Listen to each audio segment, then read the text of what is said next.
Yeah, what is up, guys? It's your boy Speeder, and today we're gonna be watching IGQ. What is his name? QYQX. He's a support player from Invictus Gaming, Division 1, China, DPC going on right now. And I wanted to talk about what I would argue is the most popular Position 5 hero of the current patch. Also a hero that can be played as Position 4, but I wanted to specifically focus on Position 5 here today. And so yeah, I just plan on giving you guys an overall guide and really just doing a in-depth analysis on IGQYQX. Okay, it's actually not that hard, and let's get into it. Also, I want to tell you guys that if you've been struggling with solo queue and you're looking to get to the next rank, I'm going to be able to help you. Like, literally, with the Game Leap website, I'm going to give you guys guides that are going to make it unbelievably clear on what you need to do. So if you've been stuck in the solo queue grind, you don't know what to do, and you want to become absolutely broken, but like actually, you want to become much, much better at Dota, and you want to take it more seriously, the Game Leap website is going to help you do that. So click the link down below. I'm going to help you get to the next rank, and I'll see you there. Alright, so in terms of the starting items, it's all about regen. He's got 6 tangos, 3 mangoes, some, just overall stats, and the first item he's going to ship out is a salve. This is very important because the main concept of Treant in lane, if the lane is going well, is to deny creeps. You have 92 damage, but you only have 1 armor, so you're actually not that good at one-on-one trading. Like, it might seem like it because you have 92 damage, but it's really not the case. You're okay, especially if you catch the enemy off guard, but overall, no, you don't really necessarily dumpster one-on-one trades. Leech Seed helps, but obviously the enemy has a spell as well. So starting the lane, he immediately goes for a Leech Seed. This is kind of an interesting play, and I think it actually is meant to help the Void trade and sort of keep the creep wave alive as Doom goes for the Scorched Earth. It almost seems like a direct response to the Scorched Earth, as it allows Emo to trade a little bit and allows him to keep the creep wave alive. And so now, when the Scorched Earth runs out, which is about to, when the Scorched Earth runs out, it's going to create a situation where the creeps are going to be somewhat low, but they don't have any real spell to secure it or put pressure. So the Treant will then be able to deny. And that's a really awesome concept from QY here. That's what I'm going to call him. That's a good name. And you can see now he can look to contest the denies. I actually think he was a little bit late, and the Doom does a great job of pulling creep aggro here, but nonetheless, he ends up getting 1 deny, considers contesting the second, but decides to try to drag the wave and connect it to the clockwork instead. From there, you're just going to play the creep wave. You don't need to get fancy, and you can get aggressive at level 2, depending on your lane partner. He's laning with a Faceless Void here. There's not a lot of pressure to be made in this lane. Doom and Clockwork are very survivable heroes against melee heroes, and so honestly, there's not too much to do. But as I said, I love the fact that he understands that this is a relatively passive lane. He doesn't have a Troll Warlord as his carry. There's not some weak level 1 Viper that they can run at when they hit level 2 first. This situation doesn't really exist, and so he understands all I need to do is keep my Void healed up with the occasional Leech Seed, hand him tangos if he needs it, and then contest denies as he gets another one here. 3 denies in the first 2 minutes is fantastic. Clockwork commits Battery Assault, so he commits the Leech Seed, just trying to balance out the equilibrium of trading and the lane overall. Doesn't need to get fancy. And I think a lot of players end up griefing their game trying to do too much in lanes where they simply can't. Pay attention to your carry, and you have to know if the enemy offlaner or position 4 is a squishy hero that Treant tends to want to pick on. For instance, Treant often can kill heroes like Crystal Maiden in lane if he has a hero laning with him that also has a disable. Once you hit level 2, these squishy ranged heroes, even a hero like Rubik, can just feed to the right lane. The next play that QY is going to make is contesting the mid rune. This is pretty simple, pretty standard. It's something you see practically every game at this high level. The only time you don't is if they're in a lane where they can like pull a stacked small camp. Honestly, sometimes it's worth giving up one of the water runes and telling your mid laner, hey, I can't get to the top water rune, just go for the bottom water rune, take the 50-50, maybe have your position 4 help you out, and then you can go for a stack pull. And honestly, that can be a situation where it's worth it. I even think a lot of pro players undervalue the concept of stack pulling early on. And it kind of blows me away, honestly, because of the fact that this Doom can't really contest it, right? It would be very awkward for him to contest it. I feel like the Void could just connect the wave and they could fight him here and zone him off an entire creep wave. Honestly, by the time he even realizes it, even could be fully killed off. So I do think that's an option that a lot of players should consider, especially, guys, when you're playing pubs. Keep the stack pull in mind. It's extremely broken in pubs because people don't even block camps half the time. So you must always have a pull camp until you get to a certain MMR. Now he makes his way back top at 440, just hoping the Doom would overextend. Unfortunately, Doom did not overextend, so he goes back to his fun time of denying creeps. Not very exhilarating gameplay, I will admit, unless you like denying creeps. Personally, my main hero that I like to play is Nature's Prophet. So if there's anything you should know about me, I love denying creeps. It's so fun because you can just picture in your head the mental damage you are doing to your opponent, how tilted they are becoming by you just denying creeps. And you're not even trying to kill them, and yet they feel like they're dying. The next play that I thought was pretty cool that QI makes here is actually blocking the large camp.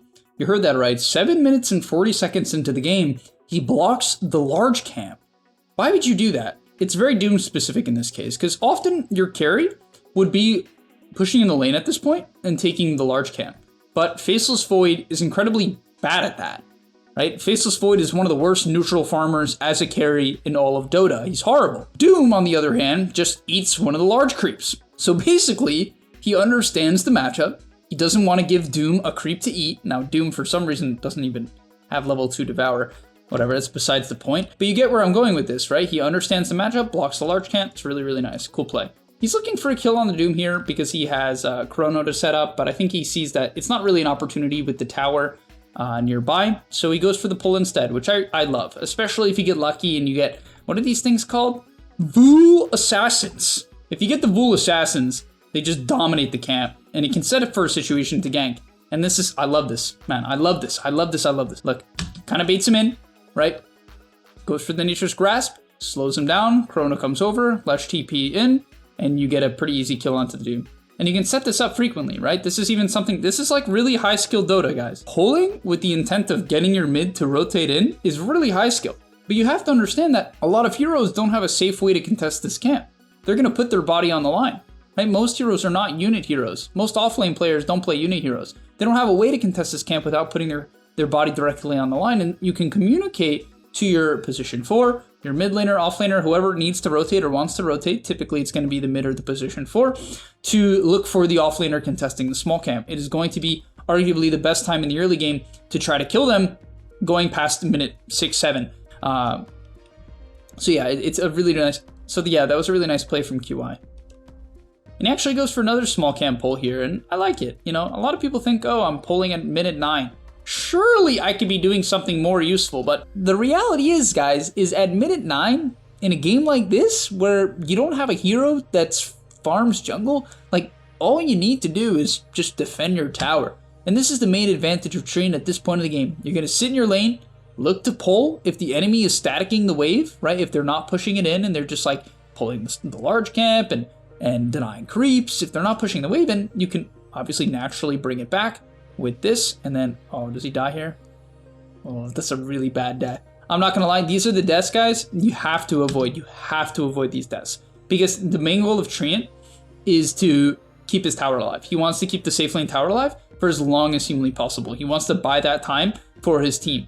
And so when you die like this, it's super game ruining, because 1 Q and 1 armor on the tower will stall a hero like Doom, who does not have good pushing power. It will stall a hero like Doom from taking the tower quickly and waste a huge amount of time from the Doom, right? It will completely waste the Doom's time as he sits there hitting a tower that has bonus 6 armor, which is a lot considering they only have 12 armor. It's a 50% increase in armor, not a 50% increase in physical resistance, but that's a topic for another video. So here they go for a smoke play from mid. This is always just a great play, guys. For all you support players, if you don't know how to make smoke plays, the best way to make smoke plays is smoke from mid, because they don't know where you are, they don't know where you're going, and they've had limited information to make them not want to show. Specifically, what's important about the mid smoke is, like, even if they do know you're smoking, even if, let's say, they make the read, what are they supposed to do, right? To some extent, what are they supposed to do? And what I mean by that is, even if they know you smoke on a ward, right? The enemy team knows. The Slork has to make up his mind. Do I stop jungling? Do I stop hitting creeps because I'm afraid they're coming and waste my time, right? Same thing for Doom. Do I just sit in the tree line 45 seconds? You don't want to do that in the early game. You might have to, right? And if you really know they're coming for you, you should sit in the trees for 30, 40 seconds until they show, but they don't want to. And so it's twofold. You can get to the side lanes quickly and get a kill, and even if they see it coming, you're gonna waste their time, right? I'm not gonna say it's win-win. You really do want to get a kill. You want to transition it potentially into a tower as they get a really nice jump onto the Doom. They use the Stampede to close the gap, and the Leshrac, oh no, I'm sorry, the Rubik TP's mid. And yeah, they go for a little bit of pressure on this tower. They got a card here. It's not too useful to pressure this tower, I feel like, generally, but especially considering it's relatively easy for them to defend it. But the main goal was that they got some heroes to show top, which is not bad, honestly. The fact that they got the Silencer and the Clock to show in the top lane makes it a little bit more safe for the Void to farm the bottom lane. All right, moving ahead to minute 14:30, we're going to see QI move back to the top side of the map. And yeah, IG is going to continue to keep their formation. Now, they're not necessarily dominating the game because of this, but, you know, at the end of the day, they're against the Doom. They have a very sacrificial offlaner and Centaur, so a 2k deficit at this point in the game is not horrible. The enemy Zeus is also having a fantastic game at 3-0, so not necessarily his fault is all I'm really trying to say. Either way, he's going to set up on the top side here, go for the grasp after the Leshrac stun, and they get another nice kill. And this is kind of the main benefit of having this tier 1 alive. It's just going to set up kills like this, right? It really is the main benefit. The enemy is going to feel very uncomfortable on farming this camp. It's awkward to invade the jungle because if they have a ward on you, they can TP behind you, right? So just stalling this tower makes it very hard for the enemy to invade the jungle. And I will admit, I think Dawn Gaming does a horrible job this game. To be blunt, they do a horrible job of enabling their team to get this tower. They should have 4-man, 5-man the tower, in my opinion, and really secure it. Because once you take it, obviously then it can't be healed. But now you're going to max out your armor. You went 1-2-4, which I think is the best build to go basically every single game. And you just chain heal your safe lane tower. Of course, if the enemy is sieging mid tower, don't chain heal your safe lane tower. Then you should chain heal, you won't believe it, the mid tower. So that's the only thing to keep in mind. But he's going to grasp the top wave, not showing here because he was afraid of the smoke.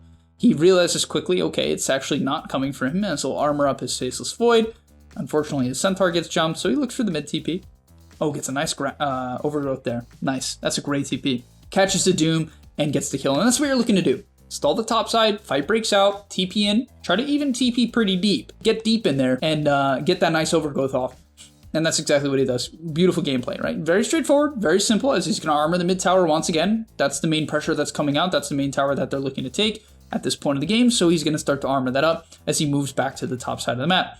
And you can kind of try to scale in levels as well, right? When you get a lot of levels on this hero, you just kind of output very effective abilities very consistently, right? When you get this Leech Seed maxed out, it's a 12-second cooldown. It does 65 damage per second. So it's like, what, a 300 damage nuke? A little bit more, 325 on a 12-second cooldown. And of course, that heals as well in an AoE, right? It's massive. This ability is insanely powerful, especially after it got that cast range buff in the most recent patch. This max Leech Seed build is extremely effective in these mid-game fights at keeping your cores alive in an AoE. Every 12 seconds, 300 health. Insane, guys. Because it's also damage and slow. That's just a great ability, right? So hitting that level 9, level 10, especially a level 11, we'll see what he takes at level 10 in terms of talents, if anything. Sometimes he'll just max Leech Seed, which I actually think is the best thing to do, to max the Leech Seed and ignore the level 10 talent.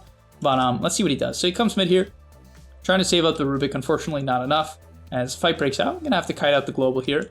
Just chill, wait it out. Nothing's going to happen, so I would expect maybe he'll move. No, the Slark's cutting off the top side, so he definitely has to be a little bit careful here. Because unfortunately, they actually cannot save their mid tower here, which is sad. It's always Treant's worst nightmare to see his tier 1 towers falling, but it is what it is. So he'll eventually armor up the top tower and just waste their time. Even if the tower is going to fall, you do want to armor it. In fact, he should be armoring this tower. But that's really bad. He should armor it. Because tier 1s have 12 armor. Treant max armor is 12.